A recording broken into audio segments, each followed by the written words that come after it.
In a stunning development that has sent shockwaves through both the sports world and law enforcement circles, former NBA star Gilbert Arenas was arrested on Wednesday, July 30, as part of a sweeping federal indictment targeting an illegal gambling operation. This wasn't a minor infraction or a small-time scheme. It was a major bust. And Gilbert Arenas, once the face of the Washington Wizards and one of the most electrifying scorers of the 2000s, now finds himself entangled in a legal firestorm that includes organized crime connections stretching across international borders. According to the U.S. Department of Justice's Attorney's Office for the Central District of California, the operation was based in Encino, California, a quiet neighborhood that now finds itself at the center of a complex criminal case. But Arenas wasn't alone. 5 others were also arrested alongside him.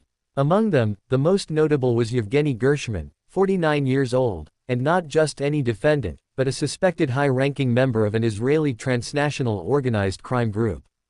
That detail changed everything, because this wasn't just about poker chips and backroom bets.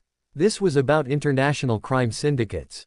About money laundering. About layers of conspiracy that went well beyond the city limits of Encino.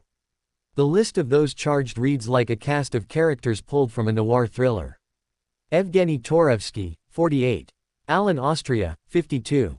Yaron Cohen, just 27. Evgeny Kraken, 43. Each one now facing serious federal charges, including 1 count of conspiracy to operate an illegal gambling business, and 1 count of operating such a business. But it's Gilbert Arenas who grabs the headlines. Because he's not just a name. He's a former All-Star. A man who once dropped 60 points on Kobe Bryant.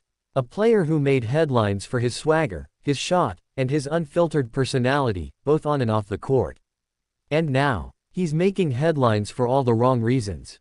To the public, the idea that a former NBA icon could be tied to an underground gambling network, potentially linked to international crime, seems almost surreal. But the indictment paints a clear picture. This wasn't some impulsive, one-time mistake. This was a coordinated, ongoing enterprise. One that allegedly operated in secret, away from public scrutiny, yet generated massive sums of money. Arenas, known for his flashy lifestyle and controversial antics during his playing days, has always danced at the edge of chaos. But now, he may have stepped off the edge entirely. And while the investigation is still unfolding, the implications are already massive. Because federal indictments don't come lightly. They come after months, sometimes years, of surveillance, of wiretaps, of undercover work, of piecing together the puzzle of a criminal enterprise. And when the Justice Department moves, it moves with force. In its official statement, the DOJ made it clear, this is part of a broader effort to crack down on transnational organized crime, particularly networks that use the guise of legitimate businesses, or celebrity influence, to hide illegal operations. That's where Arenas' celebrity becomes both a weapon and a liability. Because his involvement, if proven, may have brought attention, trust, or resources to the operation that others could not. And now, that fame could become a central element in the prosecution's case. The public has seen athletes fall from grace before. But this feels different, not just because of the scale, but because of the company he kept. Gershman isn't just some low-level associate. He's suspected to be a high-ranking player in the Israeli underworld. A man with ties that stretch far beyond California.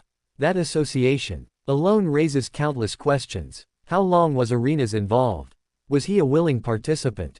Or was he pulled in gradually? Was this about gambling debts? Business opportunities? Or something darker? As of now, few answers have been provided.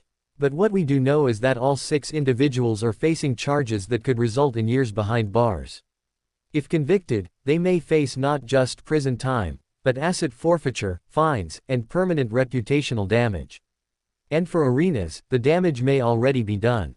In an era where athletes are under more scrutiny than ever, where personal brands drive endorsements, podcasts, and post-retirement income, an indictment like this can be a death sentence.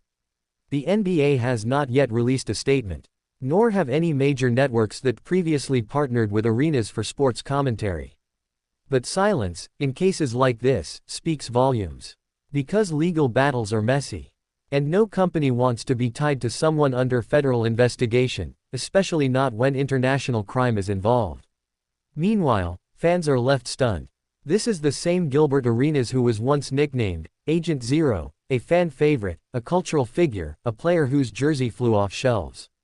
Now he's agent indicted. The turn is jarring. And yet, perhaps not entirely surprising. Arenas has always had a controversial edge. From the infamous locker room gun incident to his often wild takes online, he's never been one to stay quiet or stay conventional. But even his most outspoken critics never imagined this. They never imagined handcuffs, mugshots, federal courtrooms. And yet, here we are. The courts will decide his fate. The evidence will be presented. The truth, whatever it may be, will emerge in due time. But right now, the headlines write themselves. Gilbert Arenas, once an NBA scoring machine, now at the center of a federal gambling case with ties to international crime. And the message from the Department of Justice is clear: no one is above the law. Not the famous, not the foreign, not the fallen stars of yesterday's highlight reels. As the case unfolds, the world will